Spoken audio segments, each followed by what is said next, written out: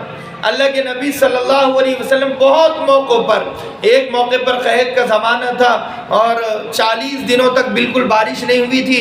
یہ لوگ اللہ کے نبی صلی اللہ علیہ وسلم کے پاس آئے اور کہنے لگے اگر آپ نبی ہیں تو دعا کیجیے اللہ سے، اللہ آپ کی دعا قبول کرے گا، اگر بارش ہوئی تو ہم آپ کو نبی ماننے کے لیے تیار ہیں. حضرت عباس کہنے لگے اللہ کے نبی صلی اللہ علیہ وسلم دعا مت کیجیے، یہ لوگ ایمان نہیں لائیں گے. تو اللہ کے نبی صلی اللہ علیہ وسلم نے کہا کہ مجھے امید ہے اور اس امید کو قائم رکھنے کے لیے میں ان کی بات میں دعا کروں گا. اللہ کے نبی صلی اللہ علیہ وسلم نے اس امید کو قائم رکھنے کے لیے دعا کی. دعا پر زوردار بارش برسی اور یہ لوگوں نے کہا کہ ٹھیک ہے بارش اگر لگاتار برسے گی تو ایمان لائیں گے. بارش لگاتار برسنے لگی اور کھیت کھلیان ہرے اور سبزے پھیل گئے اور ان کی کھیتی دگنی تگنی طور پر آ گئی. جب آ گئی اللہ کے نبی بارش بند ہونے کے بعد جب ان کے پاس گئے تو وہ کہنے لگے ہم تو مذاق کر رہے تھے، ہم تو آپ سے مذاق کر رہے تھے. تو یہاں پر یہ آیت فرماتی ہے وَمَا تَأْتِي مِنْ آیَةٍ، جب بھی کوئی اللہ کی نشانیوں میں سے کوئی نشانی ان کے پاس پہنچتی ہے کافروں کے پاس، إِلَّا كَانُوا عَنْهَا مُعْرِضِينَ، تو وہ یہ کہتے ہیں ہم تو مذاق کر رہے تھے، وہ منہ موڑ لیتے ہیں، اعتراض کرتے ہیں. فَقَدْ كَذَّبُوا بِالْحَقِّ لَمَّا جَاءَهُمْ، جب بھی کوئی حق کی بات ان کافروں کے پاس آئی ہے اور حق آیا ہے ان کے پاس، کذبوا تو انہوں نے حق کو جھٹلایا، لما جاءہم جب بھی کوئی حق والی بات ان کے پاس آئی ہے. آج کے زمانے میں آپ دیکھ لیجئے کہ کافروں کو اعتراض ہوتا ہے اللہ کے نبی صلی اللہ علیہ وسلم کی شادیوں پر، قرآن پر، اور آتنکواد سے جوڑتے ہیں قرآن کو، اسلامی تعلیمات کو نہیں پتہ ہونے کی وجہ سے اسلام کی شبیہ کو خراب کیا جا رہا ہے، اسلام کو غلط پیش کیا جا رہا ہے. 2 چیزیں ہیں، اگر آپ کسی کے ساتھ مقابلے میں ہیں، اگر آپ کی رفتار زیادہ نہیں ہے، سامنے والے کی رفتار زیادہ ہے، تو آپ اس کی رفتار کم کر سکتے ہیں یا اپنی رفتار بڑھا سکتے ہیں. 2 ہی چیزیں ہیں جب سامنے والا جیت رہا ہے. تو انہوں نے یہ طریقہ اپنایا کہ مذہب اسلام تیزی سے دوڑ رہا تھا، پھیل رہا تھا اور نمبر 1 پوزیشن پر جا رہا تھا. ہر شخص بحسن و خوبی بخوشی اسلام کو ایکسیپٹ کر رہا تھا، قبول کر رہا تھا. تو انہوں نے اسلام کی شبیہ کو بگاڑنے کے لیے اور اپنی رفتار کو بڑھانے کے لیے، اپنے مذہب کو آگے بڑھانے کے لیے انہوں نے کیا کیا کہ اسلام میں زبردستی کے کیڑے نکالنے شروع کر دیے کہ اسلام میں دیکھو 3 طلاق ہے، اسلام میں دیکھو حلالہ ہے، اسلام میں دیکھو خلا ہے، اور یہ سارے مسئلوں کو غلط پیش کیا. خلا کو غلط پیش کیا کہ کبھی وقت ہوگا تو میں خلا کو اسلامی خلا انشاءاللہ کس طرح ہوتا ہے وہ بتاؤں گا، اور اسلامی حلالہ بھی کس طرح ہوتا ہے وہ بتاؤں گا. جس طرح یہ فلموں میں، ٹی وی میں، سیریلز میں اور سوشل سائٹس پر، پرنٹ میڈیا پر، الیکٹرانک میڈیا پر حلالے کو پیش کیا جاتا ہے، ایسا حلالہ بالکل بھی اسلام میں نہیں ہے، نہیں ہے، نہیں ہے. اسلام میں وہ حلالہ ہے جو بغیر ایگریمنٹ کے پوری عورت کی رضامندی کے ساتھ ہو، عورت کی رضامندی کے ساتھ ہو. اس میں کوئی پریشرائز اس پر اسے نہیں کر سکتا، نہ اس کے ماں باپ اس پر پریشر ڈال سکتے ہیں، نہ اس کا فرسٹ ہسبینڈ اس پر پریشر ڈال سکتا ہے، اس سے تو تعلق بالکل بھی ختم ہے. تو لہذا حلالے کو غلط پیش کیا ہے، 3 طلاق کو غلط پیش کیا ہے. جبکہ اسلام کی خوبصورتی یہ ہے کہ اگر تمہاری بیوی نشوز بن چکی ہے، فَإِن كُنَّ نُشُوزًا، نشوز کے معنی یہ ہے کہ تمہاری بیوی بد زبان بن چکی ہے. دیکھو اگر کسی کی بیوی زانیہ ہے تو اسلام میں وہ اتنی بڑی مجرم نہیں ہے. تعجب کی بات ہے، اتنی بڑی وہ مجرم نہیں ہے. اگر کوئی جھوٹی اور مکار اور عیار خاتون ہے تو وہ اتنی بڑی مجرم نہیں ہے، یعنی اس پر ویلڈ ریزن نہیں ہے اس کو طلاق دینے کا، واجبی ریزن نہیں ہے اس کو طلاق دینے کا. لیکن جب کوئی عورت موزور بن جائے، بد زبان بن جائے اور شوہر کو جواب دینے لگے اور شوہر کی عزت نہ کرنے لگے، زبان کا مس یوز کرے، غلط استعمال کرے، تو اینٹ کا جواب پتھر سے دے رہی ہے، تو یہ عورت سب سے بڑی مجرم سمجھی جاتی ہے قرآن کی نظر میں، اسلام کی نظر میں، اللہ کی نظر میں۔ وہ عورت جو زانیہ ہے، وہ عورت جو روزہ نہیں رکھتی ہے، وہ عورت جو بے نمازی ہے، بد کردار ہے، وہ تھوڑی مجرم ہے، کم مجرم ہے، چھوٹی مجرم ہے۔ سب سے بڑی مجرم عورتوں میں سمجھی جاتی ہے نشوز۔ نشوز کہتے ہیں جو بد زبان ہے، شوہر سے زبان لڑاتی ہے، زبان درازی کرتی ہے، اور آج تو اللہ ہی رحم کرے کوئی سننے کے لیے تیار نہیں ہے، کوئی جھکنے کے لیے تیار نہیں ہے۔ اینٹ کا جواب پتھر سے ملتا ہے، نرمی سے نہیں ملتا۔ اور روزے میں تو اللہ ہی رحم کرے ہے کہ اتنا چڑچڑا پن ہو جاتا ہے کہ شوہر کچھ بولنے سے پہلے ہی سامنے سے فائرنگ شروع ہے۔ تو یہاں پر لہذا اپنی زبان کو کنٹرول میں رکھنا چاہیے، اپنی ساس کی بھی عزت کرنی چاہیے، ماں سمجھو ساس کو، اور اپنی لہذا ماں کو جیسا ریسپیکٹ اور عزت دیتے ہو ایسی اپنی ساس کو بھی دو، اپنی ننند کو بھی دو، دیورانی کو بھی دو، جٹھانی کو بھی دو۔ گھر کو جنت بناتی ہے عورت، اور گھر کو دوزخ بھی بناتی ہے عورت۔ اگر رمضان سکون سے گزارنا چاہتے ہو تو دوسروں کو رمضان سکون سے گزارنے دو، آٹومیٹک تمہارے رمضان کو اللہ سکون کا ایک قلعہ بنا دے گا۔ تو لہذا یہاں پر فرمایا وَمَا تَأْتِيهِم مِّنْ آيَةٍ مِّنْ آيَاتِ رَبِّهِمْ إِلَّا كَانُوا عَنْهَا مُعْرِضِينَ فَقَدْ كَذَّبُوا بِالْحَقِّ لَمَّا جَاءَهُمْ فَسَوْفَ يَأْتِيهِمْ أَنبَاءُ مَا كَانُوا بِهِ يَسْتَهْزِئُونَ۔ اب یہ جو کافر تھے، اللہ تبارک و تعالی اور اللہ کے نبی نے کہتے تھے دیکھو چاند کے 2 ٹکڑے ہو گئے، تم اگر ایمان نہیں لاؤ گے تو تمہارا دنیا میں برا انجام ہوگا اور آخرت میں بھی برا ٹھکانہ ہوگا اور اللہ کا عذاب تمہارے اوپر نازل ہوگا۔ تو یہ کہتے تھے کہ ہم اللہ کے عذاب کو دیکھنا چاہتے ہیں، اللہ کے عذاب کا مزہ چکھنا چاہتے ہیں، ہم بھی تو دیکھیں کہ اللہ تبارک و تعالی برا انجام ہمارا کس طرح کرتا ہے۔ کتنی بڑی بات ہے، ہم دیکھنا چاہتے ہیں کہ اللہ ہمارے ساتھ کیا کرے گا۔ تو یہاں پر فرمایا فَسَوْفَ يَأْتِيهِمْ، سن لو کہ یہ جس عذاب کا مذاق اڑا رہے ہیں وہ عذاب جب حقیقت میں ان پر آئے گا اور وہ سزا جب حقیقت میں انہیں دی جائے گی تو ان کی چیخیں نکل جائے گی۔ وہ مذاق کر رہے ہیں مگر ان قریب ہم ان کے مذاق کو حقیقت میں بدل دیں گے اور وہ عذاب کو اور سزا کو برداشت نہیں کر سکتے۔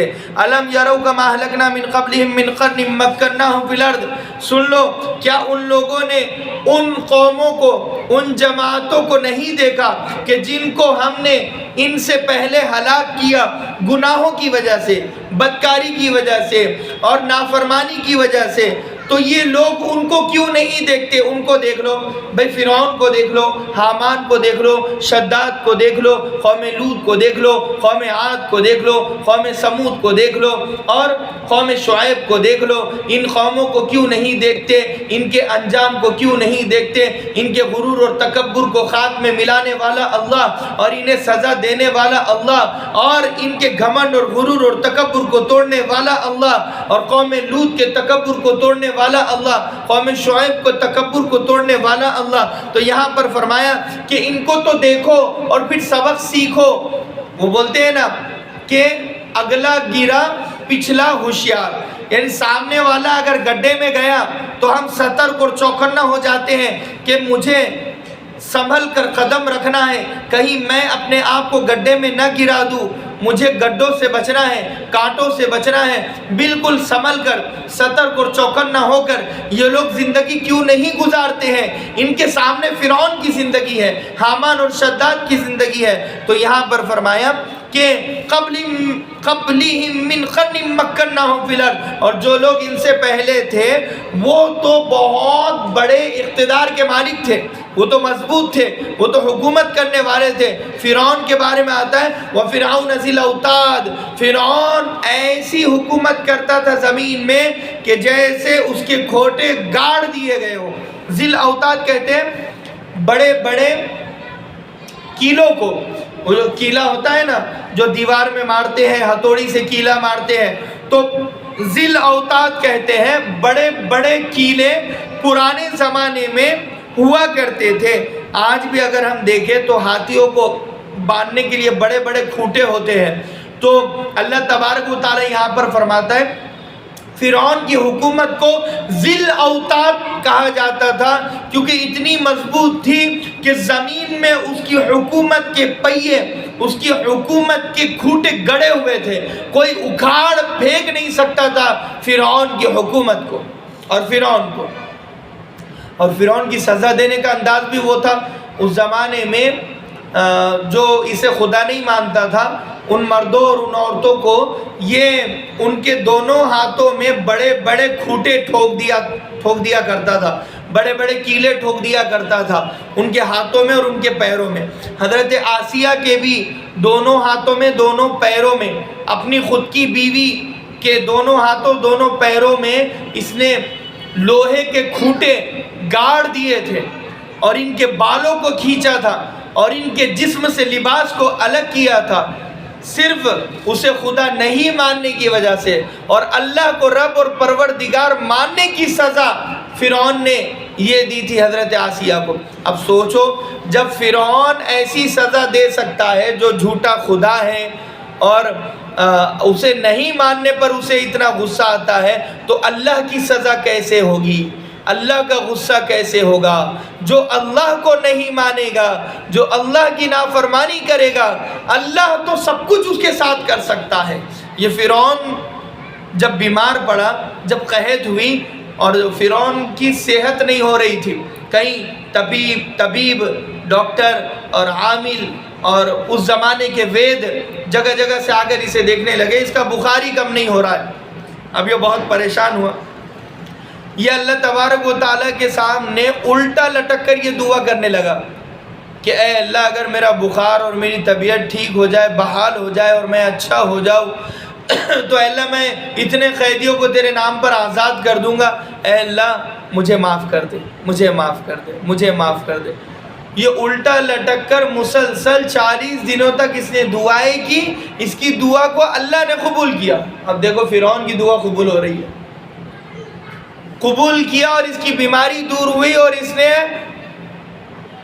خیانت نہیں کی بلکہ اپنے وعدے کو پورا کیا اور اتنی تعداد جتنی اس نے کہی تھی آزاد کر دی۔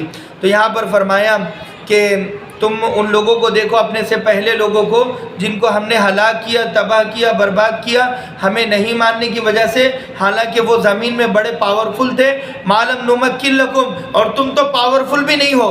اللہ تبارک و تعالیٰ کا انداز ہمیں کہہ رہا ہے، اللہ تبارک و تعالیٰ مَالَمْ نُمَكِّن لَكُمْ، تم تو طاقتور بھی نہیں ہو، پاورفل بھی نہیں ہو، تمہارے پاس میجورٹی نہیں ہے، تم مائنورٹی میں ہو، اور تمہارے پاس ذریعے بھی نہیں ہے، تمہارے پاس ہمت بھی نہیں ہے، جرأت بھی نہیں ہے، شجاعت بھی نہیں ہے، تم میں تو عمر بن خطاب جیسا کوئی ہے بھی نہیں، حضرت علی حیدر فاتح خیبر جیسا شہ سوار کوئی ہے بھی نہیں، خالد بن ولید جیسا کوئی ہے بھی نہیں، اور تم میں تو حضرت سمیہ جیسی خاتون ہے بھی نہیں۔ مَا لَمْ نُمَكِّن لَكُمْ، تمہارے پاس تو کچھ ہے ہی نہیں۔ وَأَرْسَلْنَا السَّمَاءَ عَلَيْهِمْ مِدْرَارًا، اللہ تبارک و تعالیٰ کہتا ہے اور پھر ہم جب آسمان سے بارش برسا رہے تھے اس زمانے میں، پرانے زمانے کی بات کر رہا ہے اللہ، جب قوموں کو اللہ نے برباد کیا، ہلاک کیا، ہم بہت زیادہ بارش ان پر برسا رہے تھے۔ وَأَرْسَلْنَا السَّمَاءَ عَلَيْهِمْ مِدْرَارًا کا مطلب ہم نے آسمان کو ہی ان پر برسا دیا۔ حالانکہ بادل غمام کا اللہ تبارک و تعالیٰ یہاں پر لا سکتا تھا، وَأَرْسَلْنَا الْغَمَامَ عَلَيْهِمْ مِدْرَارًا، یہ کہہ سکتا تھا کہ ہم نے بادل کو برسایا۔ اللہ تبارک و تعالیٰ نے یہ نہیں کہا، یہ کہا وَأَرْسَلْنَا السَّمَاءَ عَلَيْهِمْ مِدْرَارًا، ہم نے آسمان کو برسا دیا۔ اس کا ترجمہ یہ کیا جائے گا اتنی بارش، اتنی بارش، اتنی بارش ہم نے برسائی کہ زمین کا غلہ جو 2 مہینے میں اگنے والا تھا وہ چند دنوں میں زمین کا غلہ اگ چکا، کھیتیاں سرسبز و شاداب ہو چکی، اور جانوروں کے پانی کا انتظام ہو چکا، اور انسانوں کے پانی اسٹوریج اور بحفاظت ہم نے محفوظ کر دی ہے۔ تو یہاں پر فرمایا کہ آج کے زمانے میں تو اتنی بارش بھی نہیں ہے جو اس زمانے میں تھی۔ وَجَعَلْنَا الْأَنْهَارَ تَجْرِي مِن تَحْتِهِمْ، اور فرمایا کہ ہم نے نہروں کو ان کے زمین کے نیچے سے نکالا، یعنی کہ جہاں پر بھی بور مارو گے تو پانی نکل جائے گا۔ ہماری زمین کے نیچے نہریں اور پانی ہے یا نہیں ہے اس کی کوئی گارنٹی نہیں ہے، لیکن پہلے کے زمانے میں اللہ تبارک و تعالیٰ فرماتا ہے پہلا جو خیر القرون کا زمانہ تھا، انبیاء، صدیقین، شہداء، صالحین، ولی، قطب اور ابدال کا جو زمانہ تھا، اس زمانے میں ہماری زمین کے نیچے زیادہ پانی ہم نے بچھا کر رکھا ہوا تھا۔ جہاں انسانوں کو پانی کی ضرورت پڑتی، انسان زمین پر اپنے قدموں کو، اپنے ہتھیار کو مارتا اور زمین کے نیچے کا پانی اوپر آ جاتا اور میٹھا پانی وہ ہوتا، پینے کے لائق اور استعمال کے لائق وہ پانی ہوتا۔ اللہ تبارک و تعالی یہاں پر فرماتا ہے وَجَعَلْنَا الْأَنْهَارَ تَجْرِي مِن تَحْتِهِمْ، سن لو کہ آسمان سے بھی زیادہ پانی اس زمانے میں تھا اور زمین سے نکلنے والا پانی بھی زیادہ تھا۔ قیامت کے قریب آسمان سے برسنے والا پانی ہم کم کر دیں گے، زمین سے نکلنے والا پانی ہم کم کر دیں گے۔ بور مارتے جاؤ 100 foot, 200 foot, 300 foot, 400 foot, 500 foot, مگر پانی نہیں نکلنے والا، اس لیے کہ قیامت قریب ہے۔ آسمان سے بارش برسنے کا انتظار کرو، بارش نہیں برسنے والی، اس لیے کہ قیامت قریب ہے۔ بارش کے موسم میں بارش کو نہیں برسائے گے، بارش کے موسم میں بارش برسے گی تو انسان کو فائدہ ہوگا، اور گرمی کے موسم میں بارش برسے گی تو انسان کو نقصان ہوگا۔ اسی لیے ہم گرمی کے موسم میں بارش کو برسائیں گے اور سردی کے موسم میں بارش کو برسائیں گے۔ بے موسم بارش ہم برسا رہے ہیں انسان کو نقصان پہنچانے کے لیے، اس لیے کہ اس انسان کو ہم نے عبادت کے لیے بھیجا تھا، ریاضت کے لیے بھیجا تھا، روزہ رکھنے کے لیے بھیجا تھا۔ اس نے اپنی زندگی کو گناہوں سے سجایا، اس لیے ہم نے اس کی زندگی کو برباد کر دیا، اس کے ظاہر کو برباد کر دیا۔ تو فرمایا فَأَهْلَكْنَاهُمْ بِذُنُوبِهِمْ، ہم نے انہیں ان کے گناہوں کی وجہ سے ہلاک کر دیا۔ وَأَنشَأْنَا مِن بَعْدِهِمْ قَرْنًا آخَرِينَ، اور ہم نے ان کی جگہ پر ان کے بعد کسی اور نسل کو لا کر بٹھا دیا۔ اب ہم ہیں، اگر ہم روزے نہیں رکھیں گے، نمازیں نہیں پڑھیں گے، اگر ہم اسلام کا پرچار نہیں کریں گے، اگر ہم قرآن کی تعلیم کو زندہ نہیں کریں گے، قرآن کی تلاوت کرنے کے لیے ہمارے پاس اگر وقت نہیں ہے، روزہ رکھنے کے لیے ہمارے پاس اگر وقت نہیں ہے، اگر امانت داری کرنے کے لیے ہمارے پاس وقت نہیں ہے، تو پھر اللہ کو ایسے مسلمانوں کی کوئی ضرورت نہیں۔ اللہ ہمیں ہٹائے گا، ہماری جگہ پر ایسے لوگوں کو لائے گا جو نماز پڑھنے والے ہوگے، اعتکاف کرنے والے ہوگے، روزہ رکھنے والے ہوگے۔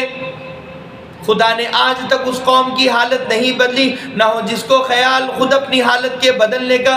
ان اللہ لا یغیر ما بقوم حتی یغیروا ما بانفسہم، اگر ہم اللہ کے بندے بننا چاہتے ہیں تو اللہ ہمیں اپنا بندہ بنائے گا، اگر ہم اللہ کے بندے نہیں بننا چاہتے ہیں تو اللہ کو ہماری کوئی ضرورت نہیں ہے۔ اللہ پرندوں سے کام لے لے، اللہ چونٹیوں سے کام لے لے، اللہ جانوروں سے کام لے لے، اللہ نے ہدہد سے کام لیا، اللہ نے اصحاب کہف کے کتے سے کام لیا، اللہ تبارک و تعالی نے بنی اسرائیل کی گائے سے کام لیا، اللہ تبارک و تعالی نے صالح کی اونٹنی سے کام لیا، اللہ تبارک و تعالی نے حضرت ابراہیم کے بچڑے سے کام لیا۔ 10 جانور جو جنت میں جائیں گے، بنی اسرائیل کی گائے جنت میں جائے گی، اصحاب کہف کا کتا جنت میں جائے گا، یونس علیہ السلام کی مچھلی سے اللہ نے کام لیا، حضرت یونس علیہ السلام کی مچھلی جنت میں جائے گی۔ جب اتنے جانور ہونے کے باوجود یا ایھا النمل ادخلوا مساکنکم لا یحطمنکم سلیمان وجنودہ، اللہ تبارک و تعالی سلیمان کے زمانے علیہ السلام کے زمانے کی چونٹی کو جنت میں ڈالے گا، اس لیے کہ اس چونٹی نے اپنی قوم کی فکر کی تھی کہ اے میری قوم، سلیمان کا لشکر آنے والا ہے، کہیں اس لشکر کے پاؤں تلے تم رون دیے جاؤ گے، کچل دیے جاؤ گے، مار دیے جاؤ گے، سترک ہو جاؤ، چوکنا ہو جاؤ۔ اس چونٹی کی اس ادا کو میرے خالق نے، میرے پروردگار نے اتنا پسند کیا، قرآن کا حصہ سورہ نمل کو بنا لیا، اس واقعے کو سورت کا حصہ بنا لیا۔ قیامت تک لوگ آئیں گے، انہیں پتہ چلے ایک چونٹی سے بدتر مت بن جانا ہے، ایک چونٹی سے بے فکر مت بن جانا ہے، ایک چونٹی سے زیادہ غافل مت بن جانا، تم سے بہتر وہ چونٹی ہے جو چونٹی اپنی قوم کی فکر کرتی ہے۔ اگر تمہیں ہم نے ماں بنایا، تمہیں اپنی بچی کی اور بچے کی فکر کرنی چاہیے، اگر تم باپ بن کر آئے ہو تو تمہیں اپنے بیٹوں کی اپنی نسل کی فکر کرنی چاہیے، اگر تم شوہر ہو تو اپنی بیوی کی فکر کرنی چاہیے، اگر تم بیوی ہو تو شوہر کی فکر کرنی چاہیے، اگر تم فکر نہیں کرتے ہو، غفلت میں زندگی گزارتے ہو، تم سے بہتر اصحاب کہف کا کتا ہے، تم سے بہتر عزیر کا گدھا ہے، کمثل الحمار یحمل اسفارا۔ اللہ تبارک و تعالیٰ فرماتا ہے حضرت عزیر علیہ السلام ایک قوم کے پاس سے گزرے، وہ قوم کو دیکھا، برباد قوم تھی، وہ ان پر اللہ کا عذاب آیا ہوا تھا۔ جب اس قوم کے علاقے سے گزرے، ان کے گھروں کو ٹوٹتا ہوا دیکھا، ان کے راستوں کو بکھرا ہوا دیکھا، اور ان کی لاشوں کو دیکھا، ان کی ہڈیوں کو دیکھا کہ جانور کھا رہے ہیں اور چیل نوچ رہی ہے۔ حضرت عزیر نے سوچا یہ کون سی قوم ہوگی، اور کس طرح اللہ تبارک و تعالیٰ نے اسے برباد کیا، اور کس طرح اللہ تبارک و تعالیٰ ان سے قیامت میں سوال کرے گا، کس طرح زندہ آسمان، کس طرح انہیں اپنی قبروں سے اٹھایا جائے گا۔ جب یہ سوال گردش کر رہے تھے حضرت عزیر کے ذہن میں، دماغ میں، اور جب ہونٹوں پر آئے، اللہ تبارک و تعالی نے آزمایا، حضرت عزیر کو موت دے دی، 300 سال تک پڑے رہے، اور آپ کے ساتھ آپ کا گدھا تھا، وہ گدھا بھی 300 سال تک مر گیا۔ 300 سال کے بعد حضرت عزیر کو اٹھایا، حضرت عزیر کے سامنے وہ گدھا پڑا ہوا ہے۔ اللہ تبارک و تعالی کہہ رہا ہے حضرت عزیر سے، یہ تم اپنے گدھے کو دیکھو، اب تم اسے دیکھو کہ ہم کس طرح ہم اسے اٹھاتے ہیں۔ سمجھ لینا کہ ایسے ہی اللہ تبارک و تعالی انسانوں کو اٹھائے گا۔